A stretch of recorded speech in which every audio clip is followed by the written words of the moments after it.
It's no longer possible to perform in some packed New York City basement or in the dark back room of a restaurant in South Jersey. Because of new regulations and global circumstances, people have been forced to innovate to create new stage time. And by that, I mostly just mean go outside. We've been moved outside.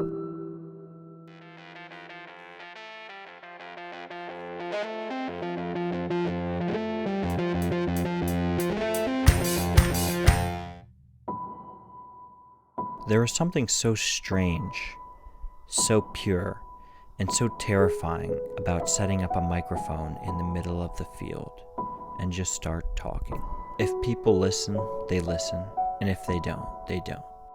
Most of the time, they don't, because it's a field.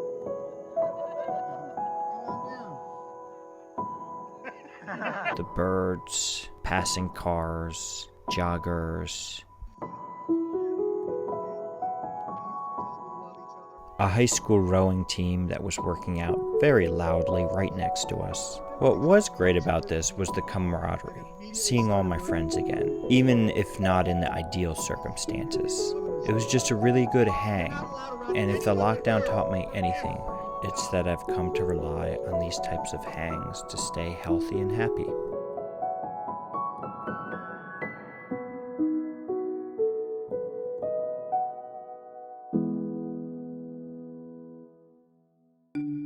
About an hour and a half drive from me, there's this town called Atlantic City. I've started exploring that for the first time, and boy, is it absolutely nuts. It has the beach, the boardwalk, funnel cakes, giant casinos, overpriced theme restaurants. For my first time performing here, I had to walk through the old, crumbling ruins of a closed-down hotel built by our current president. I got there early, it was really hot, so I decided to go for a swim in the ocean in my clothes. The last time I did this was almost 4 years ago, before I started doing comedy. That was the best decision I ever made. What's the point of doing all this if you can't have fun? The place we were performing at was on the boardwalk, next to a large monument for the Miss America pageant. The show had its ups and downs, but pedestrians would come in and stop and watch. That's how's everyone's quarantine going? Because that's how mine. The real excitement was what was going on around us. Homeless people had set up on the stage. Some people were working out on and around the stage. A couple of people got excited seeing us perform stand-up comedy and asked to perform hip-hop after the show was over, and we obliged them. She agreed with wifey when Envy came along, she introduced hatred. And these bitches was bad, they wasn't basic. I'm talking multiple personalities, 7 different faces. I may have gotten a little too involved in what was maybe one of the weirdest interactions I've had in a while. I even made a little money by the end of the day. So we made like $30 almost, which is pretty cool, and I get $5 for tolls and gas. Fuck yeah. While walking back to my car, I was just kind of amazed by everything going on in this city. The lights, the casinos, the excess. I walked by an outdoor social distancing strip club, homeless people, crumbling streets. Seeing everything boarded up and all these casino ruins and fenced out and dirty stuff is bad. There's people sleeping. Going by someone sleeping on the ground right now. And thought to myself, this town might be a metaphor for America. Darn. Oh. That was so exhausting, but so fun.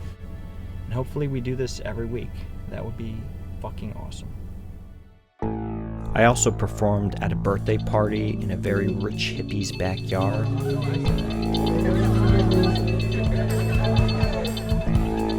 I didn't learn this until I got there, but the birthday boy's name is actually Duke. And here he is with his friend Cooper. I first thought the birthday was for Cooper because everyone was shouting out Cooper's name, but as it turns out, Cooper was just the one who got into most of the trouble. Also, don't hold me to the name of these dogs. I think that's what their name is, but I'm not 100% sure. My set was so-so at best. I guess I was just a little rusty and wasn't feeling it in this environment. I didn't take it too hard. Hey, how's it going, everyone? Yeah. Thank you for having me. If you're wondering why I was invited, it's because I totally fit in. I heard everyone was wearing cotton polos and be sweating their ass off. Another strange thing that happened. During everyone's set, a man had gotten up with a lightsaber and was just dancing like crazy.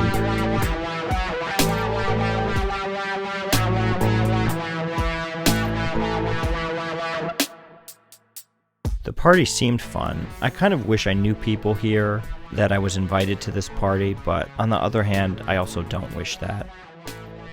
I did eat some delicious hot dogs, and I talked to some of the comedians about comedy. So overall, the night was a success.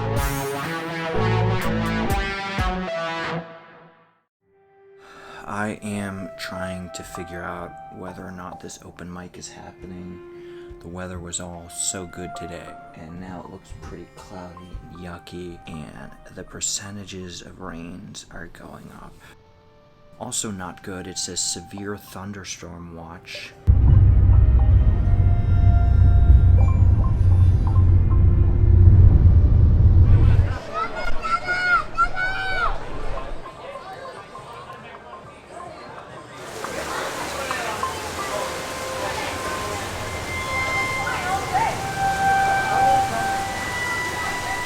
Oh, yes!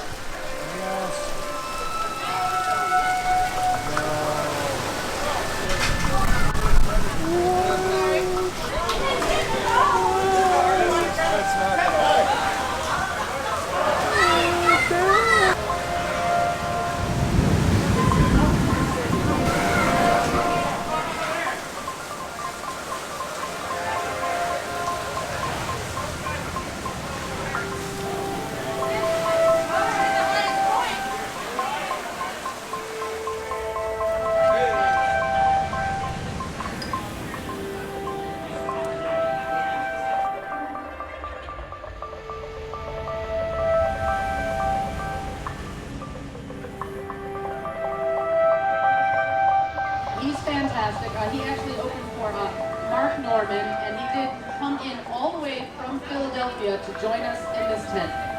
So, if you could please give your attention to and give a round of applause to your very first comedian, James McAliney.